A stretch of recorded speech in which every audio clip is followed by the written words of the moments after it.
Good morning students. अज आप करना mode central tendency का लास्ट टॉपिक है mode mean median mode. Mode की कहता है ये तीन सीरीज़ ही चलनियाँ इंडिविजुअल डिस्क्रीट ते कॉन्टीन्यूस। सब तो पहला इंडिविजुअल सीरीज़ जी एक लाइन होंगी उन्हें इंडिविजुअल कहते हैं। दो लाइन एक्स ते एफ वाली नूं डिक्रीज जेडे 0 तो 10 10 तो 20 20 तो 30 कॉन्टीन्यूस। ठीक है, इनू भी पहला तुसी कर लो अरेंज इन असेंडिंग ऑर्डर, भावें डिसेंडिंग कर लो, तुहाडी मर्जी है। असेंडिंग ऑर्डर कर लिया। असेंडिंग ऑर्डर तो बाद हुण तुसीं देखना है कि मोड फाइंड करना आपां। जो असेंडिंग है तो देखो रिपीटेंस मोड हुंदा रिपीटेंस कि कोई भी जिहड़ी डिजिट है कितनी बारी रिपीट हुई। जिवें 22 है, कितने टाइम रिपीट होया 4 टाइम्स। ठीक है, जेड़ा जिन्नी बारी ज़्यादा रिपीट हुंदी है जिहड़ी वैल्यू वो की हुंदी है mode. Repeated value is called mode, मतलब जिहड़ी वैल्यू ज़्यादा टाइम रिपीट होगी वो की है मोड। नैक्सट ये सी इंडिविजुअल सीरीज़। हुण देखो डिस्क्रीट सीरीज़ से की कहंदा है आपां इहदे विच देखनी है फ्रीकुएंसी। हायर फ्रीकुएंसी देखनी है, मतलब 1 1 5 2 2 सब तो वड्डी फ्रीकुएंसी 5 है। उनके सामने साइज कितना पे 10.6। एक ही हो गया मोड है, यही चीज़ है।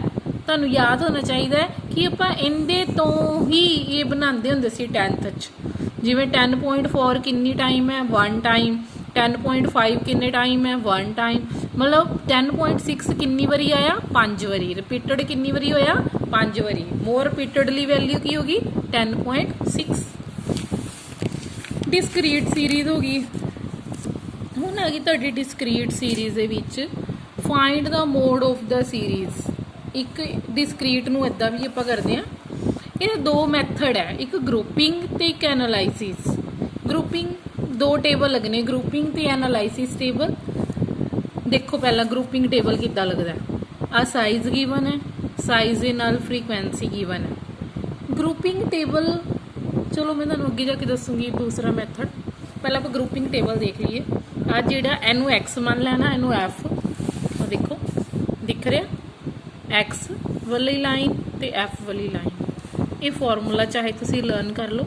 इनू तुसी 1 दे दो फ्रीकुएंसी नू, इनू 2 दे दो नेम। 2 फ्रीकुएंसीज are grouped. इहदे विच आपां की करना 1 + 2 3 + 4 5 + 6 एडियां फ्रीकुएंसी टोटल करनी है। पहली दूजी 3 ते 8 11, फिर पहली दूजी तो बाद तीजी चौथी 10 ते 12 22, फिर पंजवीं छेवीं पहला 2 ऐड कर लो, फिर आ 2 ऐड कर लो, फिर आ 2 ऐड कर लो, फिर आ 2 ऐड कर लो। ठीक है, 2 2 करके ऐड कर लिया। फिर आ गई अपनी थर्ड जिहड़ा कॉलम है। थर्ड कॉलम च आपां की करना, ध्यान नाल देखो सैकेंड थर्ड, फर्स्ट छड्डती सैकेंड थर्ड, उस तो बाद फोर्थ फिफ्थ, पहली छड्ड के टोटल करना। इनू ना लिखना भी कॉपी ते थोड़ा ध्यान नाल लाइनां छड्ड के। जिवें इनका टोटल आ गया 11 है ना, इन्हें स्पेस दी ना विच एक एक 2 2 लाइनां छड्ड के लिखियो ताकि सॉल्व करना ईजी होवे। पहली छड्डती 3, 8 ते 10 18। ठीक है, 12 ते 16 28, 14 ते 10 24 इदा ले लिया। नैक्सट कॉलम दे एंड तक जाना बेटा है तुसी। ठीक है, नैक्सट कॉलम दे विच first second third, first second third 3 8 10 ले लिया। 3 8 10, 3 8 11 10 21। उस तो बाद 4 5 6। ठीक है, चौथे नंबर ते आ गए 10 12 16। 10 12 16 के अकॉर्डिंग 10 ते 12 22, 22 ते 16 42। इदां ही आपां ऐड करते जाना नीचे तक जितों तक हो गया अपने को। फिर आ जाना अपना इत्थे आपां पहले च की लिया सी, देखो पहला दूजा, फिर पहला छड्डता दूजा तीजा चौथा पंजवां छेवां सत्तवां है ना। हुण इह च आपां 1 2 3 4 5 6 7 8 9 इदां लईआं। ठीक है, हुण इहदे च की कीता 1 छड्डता, दूजी तीजी चौथी ले लो फ्रीकुएंसी 8 10 12 8 10 12। ਇਹਦੇ 'ਚ ਕੀ ਕੀਤਾ ਆਪਾਂ पहली दूजी दोनों छड्डतियां, 3 4 5 नंबर वाली लैनी है। 3 नंबर की 10 12 16। देखो 10 12 16 ऐड कर लिया, कितना आ गया 38। सारे जिहड़े जिहड़े आपां लिया ना इन्हां नूं ऐड करते जाना। ऐड करन तो बाद ਹੁਣ ਇਹਦੇ ਵਿੱਚ ਇਹਦੇ ਵਿੱਚ ਸਾਰਿਆਂ ਦੇ ਟੋਟਲ ਲਿਖ ਲੈ।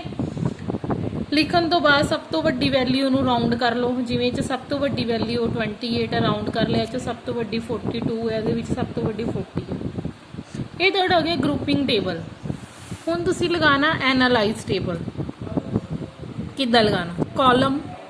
ਕਾਲਮ ਕਿਹੜੇ ਲੈਣੇ ਆਪਾਂ? ਦੇਖੋ 1 2 3 4 5 6 ਇਹ ਕਾਲਮ ਆਪਾਂ ਇੱਧਰ ਲੈ ਲਏ, ਠੀਕ ਹੈ।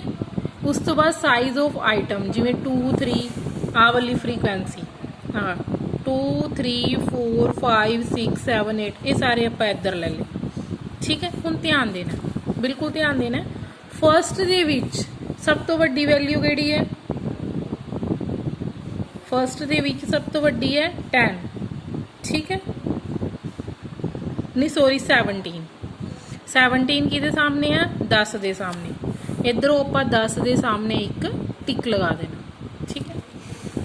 ਹੁਣ ਆ ਗਿਆ ਆਪਣਾ ਸੈਕਿੰਡ ਕਾਲਮ। ਸੈਕਿੰਡ ਕਾਲਮ 'ਚ ਜਾਓ।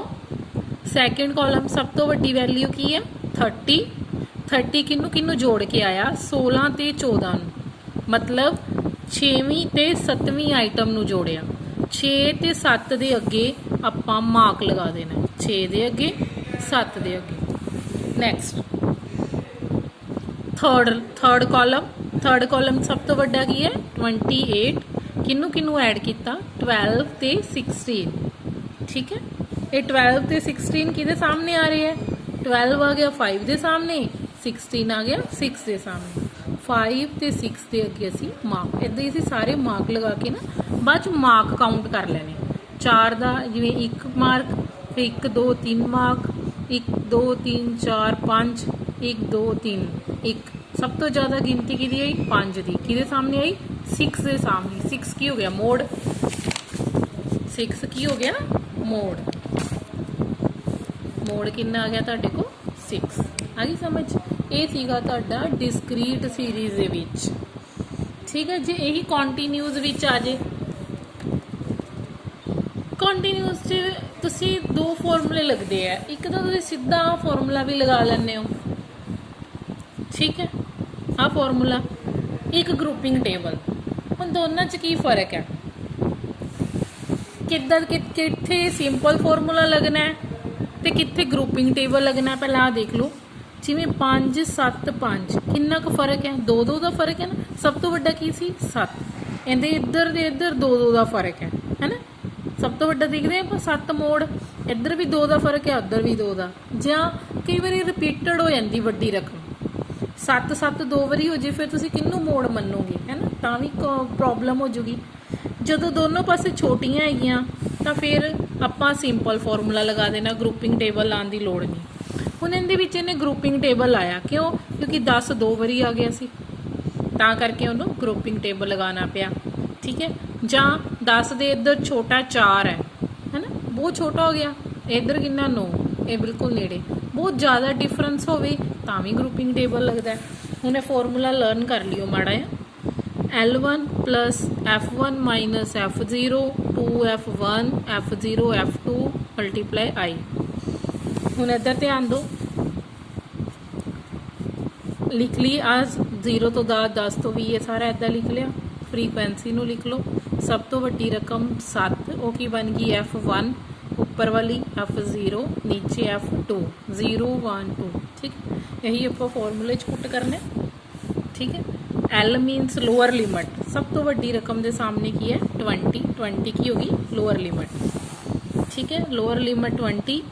F1 कितना सी अपने को? F1 हैगा अपने को 7, ठीक है। F0 इत्थे देख लो, F1 7 F0 5 F2 भी 5। इत्थे लिख लो माड़ा जिहा, ईजी लगूगा। F1 7 F0 5 F2 भी कितना? 5। फॉर्मूले च पुट करो। F1 माइनस F0 F1 7 ते 5 2F1 मल्टीप्लाई डिफरेंस किन्ना किन्ना है? 10 का।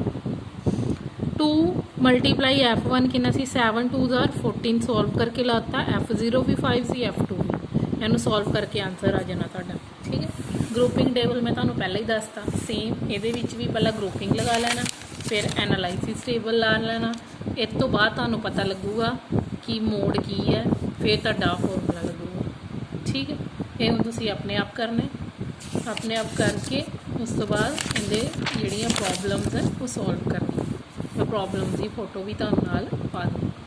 ਤੁਹਾਡਾ ਮੋਡ ਹੋ ਗਿਆ ਤੇ ਸੈਂਟਰਲ ਟੈਂਡੈਂਸੀ ਖਤਮ। ਜਿਹਨੂੰ ਸੈਂਟਰਲ ਟੈਂਡੈਂਸੀ ਚੰਗੀ ਤਰ੍ਹਾਂ ਆ ਗਈ ਉਹ ਵੀ ਬਾਕੀ ਸਟੈਟਿਸਟਿਕ ਉਹਨੂੰ ਕੋਈ ਪ੍ਰੋਬਲਮ ਨਹੀਂ ਆਉਂਦੀ। ਠੀਕ ਹੈ।